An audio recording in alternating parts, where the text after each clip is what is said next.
Hello, hello, hello, everyone. It is Teresa from Teresa's Spot for Art, where I love sharing art from my heart and teaching you how to create a little joy in your life through some fun, simple, and quick art projects. Who wants to guess what I'm painting today? This big fat circle. So circles are hard, y'all. I just used a plate. Yes, I did. I used one of these plastic plates that I have for my paint palette, and I painted a circle. I drew a circle, sketched it on with a pencil, and there we go. No wonky circles for me. I'm putting out a ultramarine blue, a lighter blue, and some white. And we will get started. Let me turn you guys around. Okay. There we go. All right. I got a big brush. I usually start with the background. Today I'm starting with the middle. And because I want the middle to dry when I go to my background, and you'll figure out why as we paint. So I'm just picking up some blue. I'm going to just dip a corner in the light blue, which is my paint palette. And I'm just going to go in here and start painting in my circle. I want it to be mostly this dark blue, but I wanted it to have a little bit of variation too. That's why I put out some of the light blue and some white as well. So I want to make a fairly decent line around the outside of my circle. So I'm using my brush on the edge, and I'm going to go in. We want this to have texture. If you don't know what I'm painting yet, you'll be figuring it out really soon. I saw something similar to this. I don't remember where, and I was inspired to paint it. And then it is an Earth Day project, and I was like, hey, what's today's date? Oh yeah. So here I am with a simple little Earth Day project that anyone can paint with a few paint colors. And again, you can make it as simple or as involved as you like. I'm just painting it right now in my 9x12 art book, but you can use any surface that you have or want. Now, I don't like to make things too complicated. Use the blues, the colors you have on hand. It's going to be, except for my almost perfect circle, it's going to be pretty abstract painting to begin with.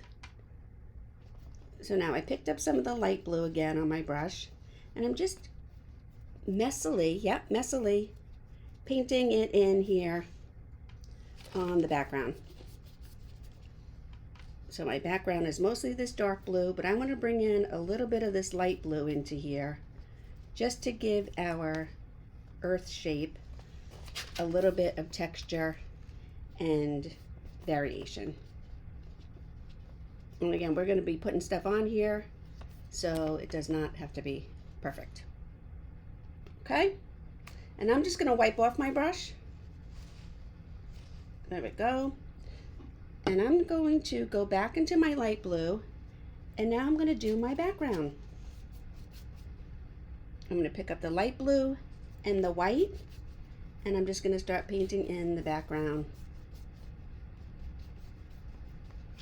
on my 9x12 multimedia pad. I'm going to come in nice and close to my circle, again using my brush upright, and then quickly, messily filling in the background. That's why I use this, so I don't get paint all on the edges of the rest of my pages in my book. I use this plastic sheet, and it protects all the rest of my book here. I don't mind it going over. This way I can get nice and close to the edge of the paper and not have to worry about ruining the pages that I have underneath.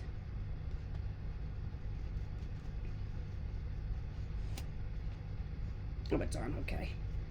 Just want to make sure I hit my, what do you call it, my time lapse, because you guys know me, I'm always forgetting. So I'm going to get up here high and working my way around. And again, you guys know I usually do the background first. But today I started with my round for my abstract earth because I want to come back to it and it needed to dry in order to do that. And now I'm just mixing baby blue and white and doing in the rest of the sky. Get a little bit more baby blue.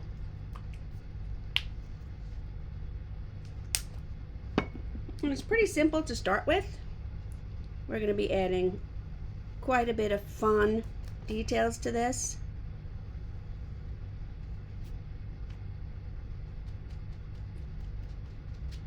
Remember, this is only the beginning, the color blocking, the background, the boring part. Okay? So there we go.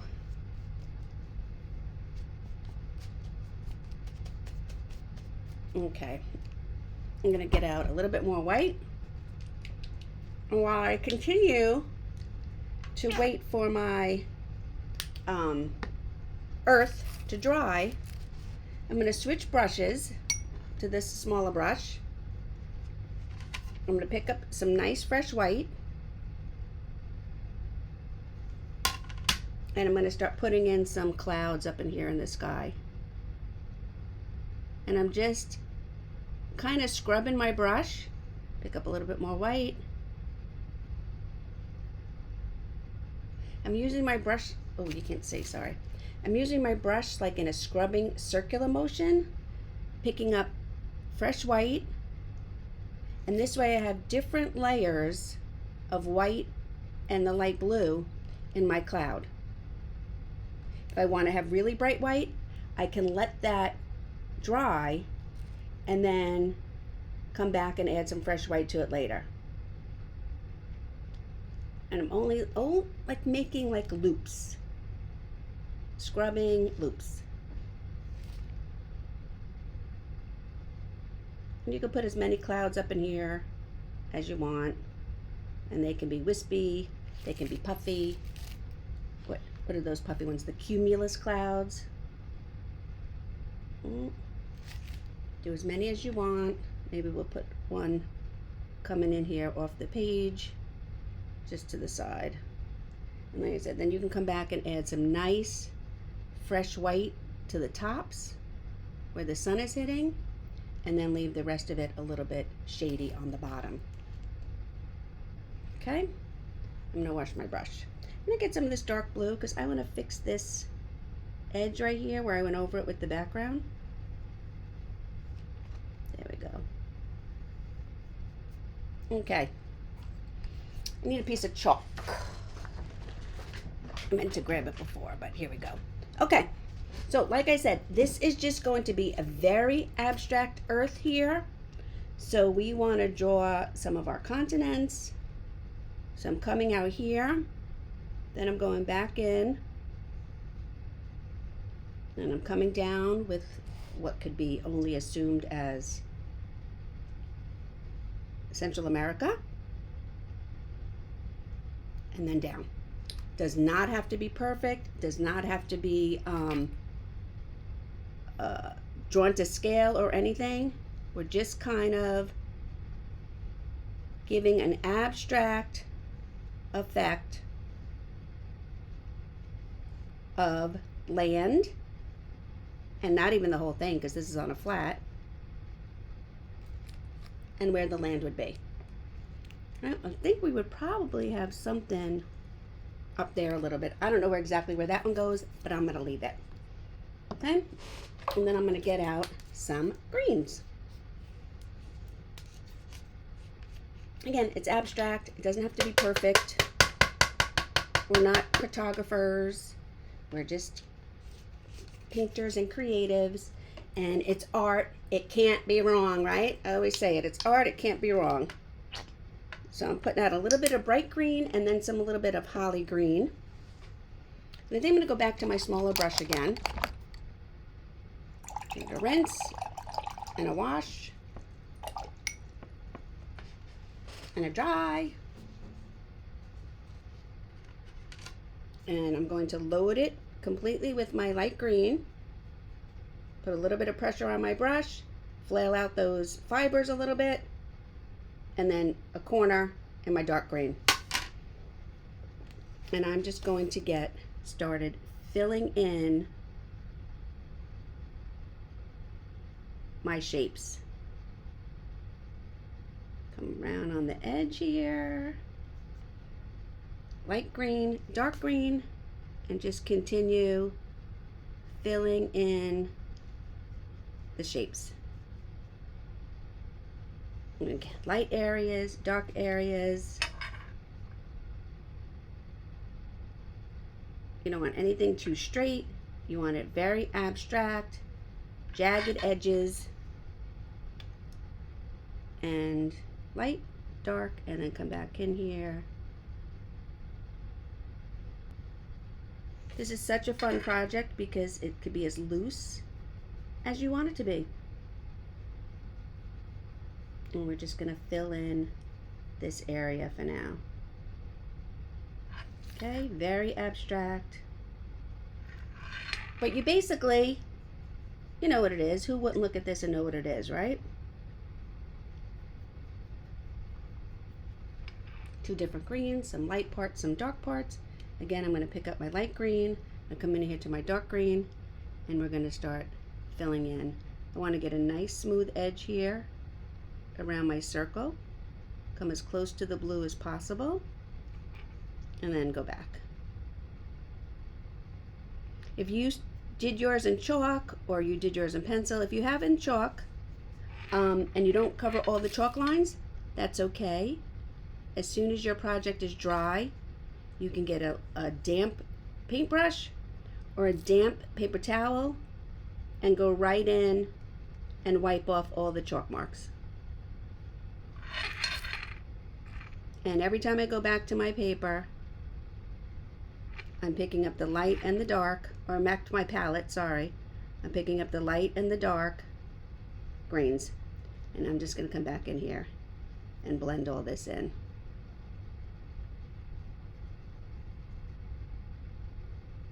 So we have some dark, we have some light, and then we have a multitude of variations of values and hues of our greens. Because mixing a dark green and a light green doesn't just give us a medium green, it gives us all kinds of shades and variations and values of our greens. I'm going to go back and add a little bit more light, you can. I'm going to go back and add a little bit more dark, you can. There's no rules to this.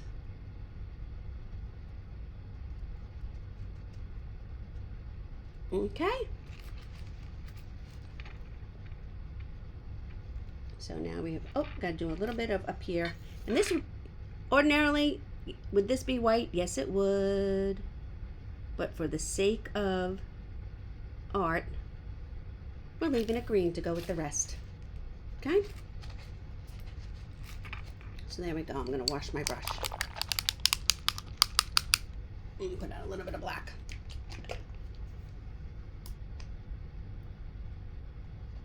Okay, I'm going to take my liner brush.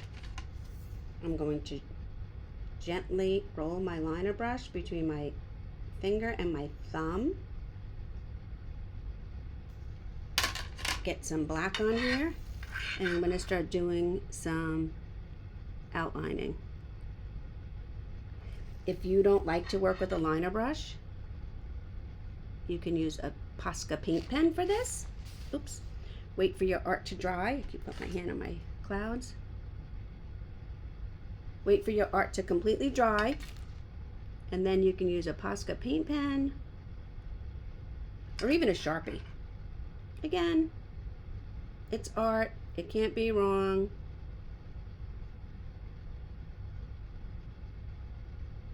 These lines do not have to be perfect. It's abstract. I'm actually even going to go around the whole circle, the earth part, but I'm going to do this part first. picking up paint. If you need to do a little bit of a section at a time, more like that, go right ahead. It's totally fine. Do it your way, whatever you're comfortable with. If you find it hard to just pull one little line and keep moving, totally understandable. The liner brush was probably the hardest brush for me to master. And obviously it's not always perfect. But you can get so much out of the liner brush depending on the pressure and how much paint you put on it, how much consistency your paint has, if it's thin or thicker. So the liner brush can be very versatile when used the right way. And I'm not even going to say that I'm perfect with it because, you know, there is really no perfect. But I do okay. So now I have all my lines in here. I'm going to wash my liner brush. Give it a rinse. And now I'm going to go to some white. Again, I'm going to turn my brush between my thumb and my forefinger. And now I'm going to do the same thing, but just a little less. I want to add some highlights to the land portions of the painting. I'm not doing the whole thing. I'm just highlighting certain areas, not like I went around with the black. And then I am going to go over my black a little bit, highlighting or adding white to our black lines, softens them up a little bit. So if your black lines were way too thick and you're like, oh, I messed that up. You didn't mess it up. Just come back and add a little bit of white to it. Softens everything up. Brings everything back into perspective.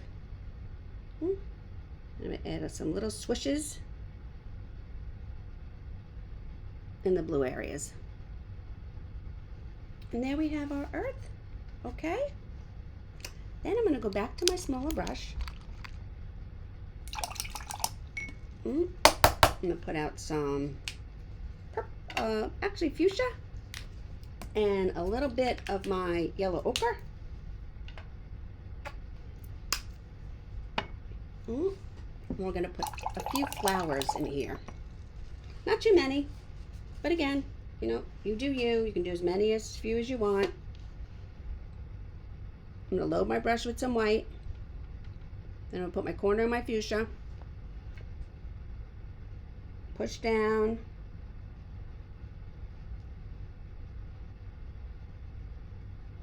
Get some more fuchsia in there. And add in a few flowers. Doesn't have to be too many. This one can be going off the page right there. This one can be up here, half on and half off. And I'm just bringing in all my strokes to the center, and then we'll add centers to our flowers. Rinse my brush. And then I'm going to do the same thing with my yellow ochre.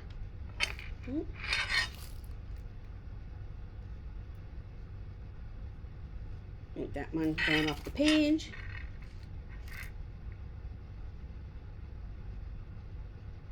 Stick another one in here. And these are just very simple flowers. Every petal, I'm squishing the brush and I'm just pulling it towards the center. Put one down here.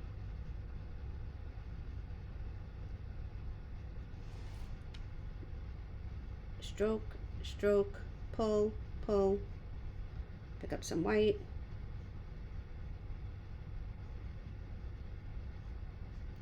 There we go. I'm just dipping the edge of my brush and I'm just stroking in here, adding in some white highlight to my petals. I think we'll add one more out here.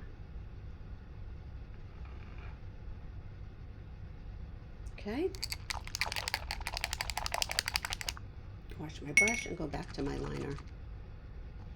Again, I tend to be a little bit of a minimalist. You can do as many of these as you want. There's no rhyme or reason.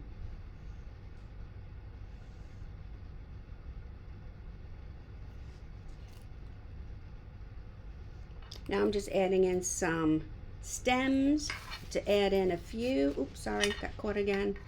A few leaves. Stem, stem, stem, stem, stem. Go back to my smaller brush, and we're going to add these leaves on here with our greens, but the same way we did our petals.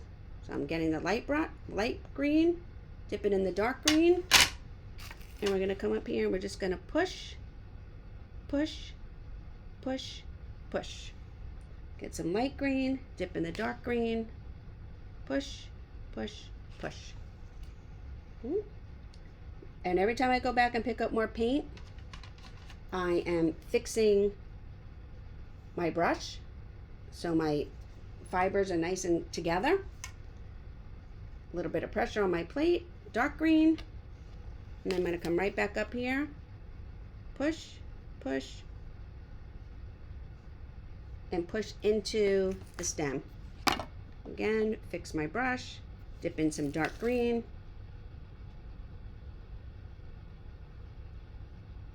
I have that plastic under here, so when I pull it out, you'll see there's only partial there. You want these leaves to be on a little bit of an angle coming into your stem. I am going to just take my paper towel. Sometimes we start to get some paint buildup all in our paintbrush. So I just take some paper towel, I wipe it off, go back to my light green, go back to a corner of my dark green, and start again.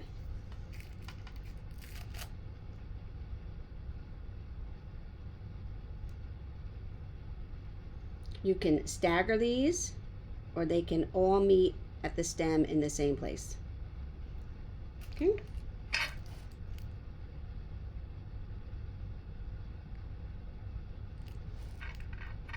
Then I'm going to go back to my liner brush.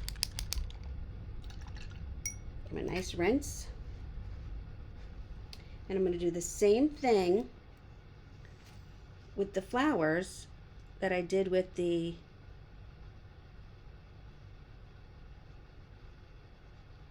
earth with the land. Just coming in here, I'm just doing a little bit of outline. I'm not outlining the whole entire petal. Little tiny strokes, not perfect, not the whole thing. This one even goes off the page.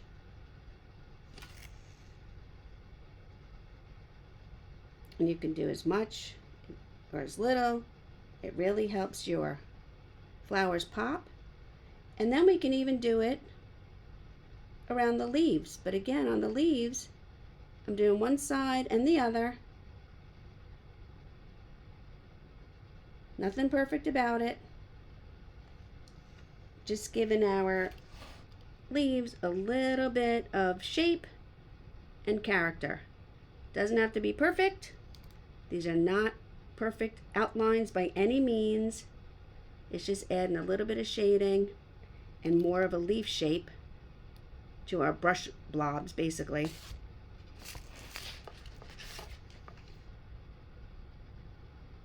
And again, if you're not comfortable with this, or you're too heavy-handed, A, you don't have to do it. It's your art, your way.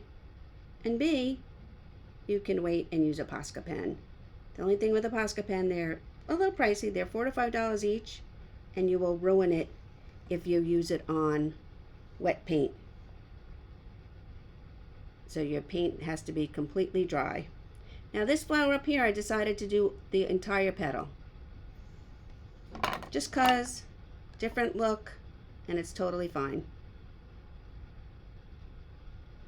The rest of them I basically went around the outside of the flower, but these up here I decided to do each individual petal. And this way you too can get a little bit of a look to see if you like it that way or you just like the outside of the petal like I did down there. And then I'm going to take the back of my brush, the hard part, and I'm just going to go in, I'm going to add centers in all my flowers.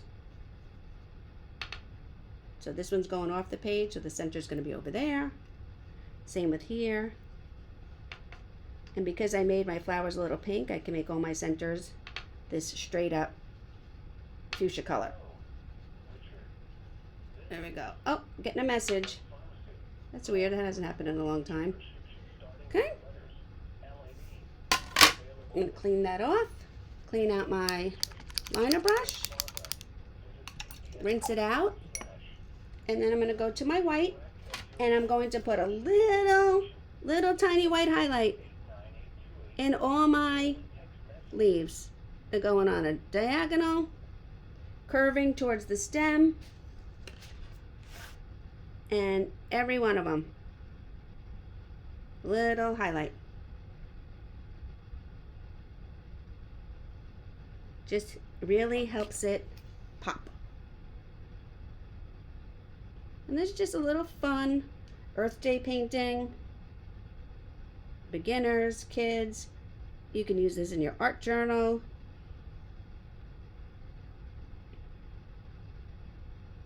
You can just use it to just sit down and chillax, grab a drink, a cup of tea, iced tea, sweet tea, and just chill and do a little bit of art therapy for yourself.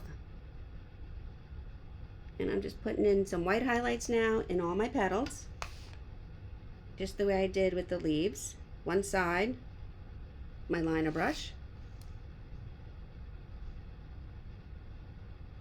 A little bit of a curve to them. This one has some white because the way I picked up the white, but I'm going to add a little bit of fresh white anyway. Oh, and I missed these.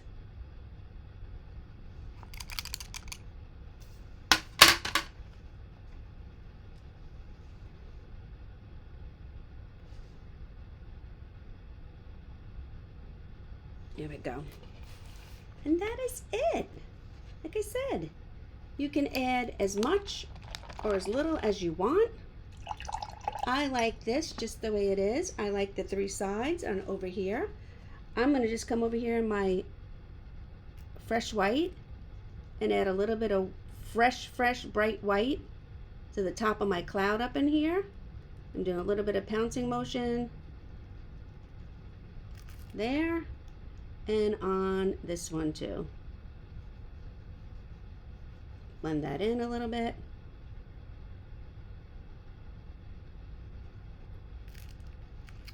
And there you go, there you have it. Isn't that so cute? Let me pull that out for a second. So what do you think? So cute. Just a little bit of a quick, fun, abstract earth project for Earth Day. Thank you, everyone. I hope you enjoyed this quick and simple and easy tutorial. Have a great day, everyone.